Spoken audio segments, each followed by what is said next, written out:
Earlier this evening, I spoke with Charles Krauthammer about it. He's a Fox News contributor and author of Things That Matter, which is on the New York Times bestseller list with over 1 million copies sold. And when I talked to him, it was much colder in the studio. Charles, it's all about the science, which is code for don't quarantine returning patients.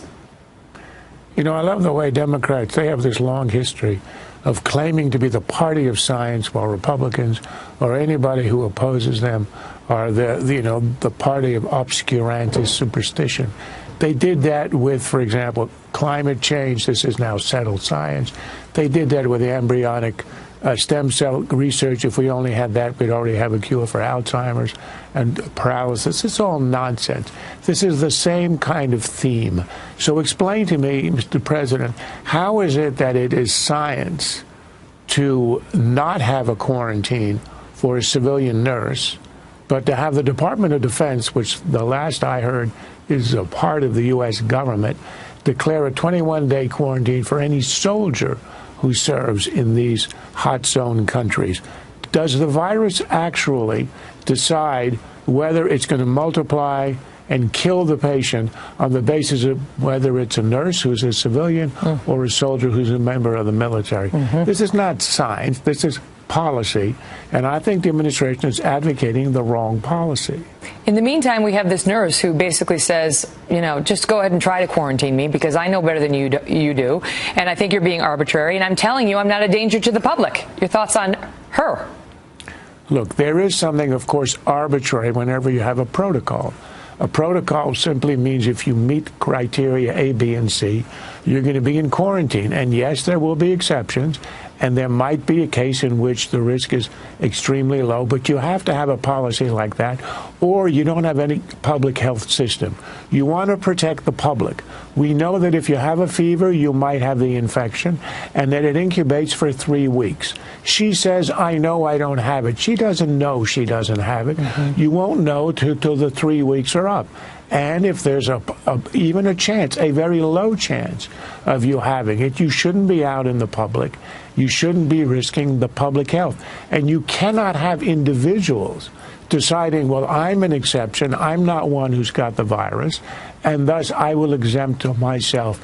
You have to have the rules. It is a violation of civil liberties. There's no question that a quarantine is essentially either house arrest or incarceration somewhere in nice conditions. It doesn't have to be harsh conditions. But nonetheless, yes, of course it is. But we do that in epidemics, and we have done so since antiquity. It's been done for literally thousands of years to prevent contagions. And if you have individual patients declaring for themselves whether they are dangerous or not, you're headed down a slippery path. Let me ask you about the federal government's messaging on Ebola. I mean, we've had different sort of assertions on whether it would come here and how it would be handled. Now we're having the president urging us to, follow the science, and yet we had the CDC tell us a week ago that nurse should never have gotten on an airplane even though she was symptom-free. It's tough to know what to believe. And remember, the cure for all this, for the contradictory messaging, the over-promising, the protocols that had to be changed almost every week, was going to be the new Ebola czar, who was nowhere to be seen. I think, actually, he's probably himself in self-quarantine. Where the heck is the guy?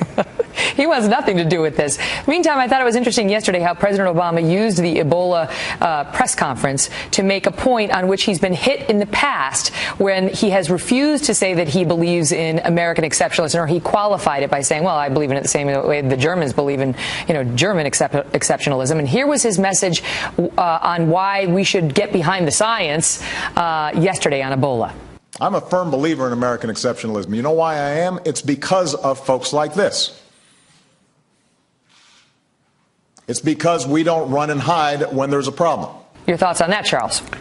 Well, he's now spent half a decade trying to undo the damage of his obvious rejection, and you know that he doesn't really have that sense of American exceptionalism, although he now repeatedly says, of course, he does. But this isn't a question of American exceptionalism. This is a question of simple, hard-headed public health policy. Do you Do you have a quarantine? Do you try to protect the public? And yes, we understand that if there's going to be a quarantine, there will be somewhat of a disincentive for somebody who wants to go over and treat these people in West Africa. But think about this. How much of a disincentive is that? Compare the 21 days you're going to have to spend at home, watching television and catching up on books, to the risk of catching Ebola and dying a horrible death if you go over there in the first place. Mm-hmm. Anybody dedicated enough to do that, to take the time and to take the risk, is somebody who I think, in the same spirit, ought to say, okay, I'll give it 3 weeks at home as a way to protect the public in my own country. Charles, thank you.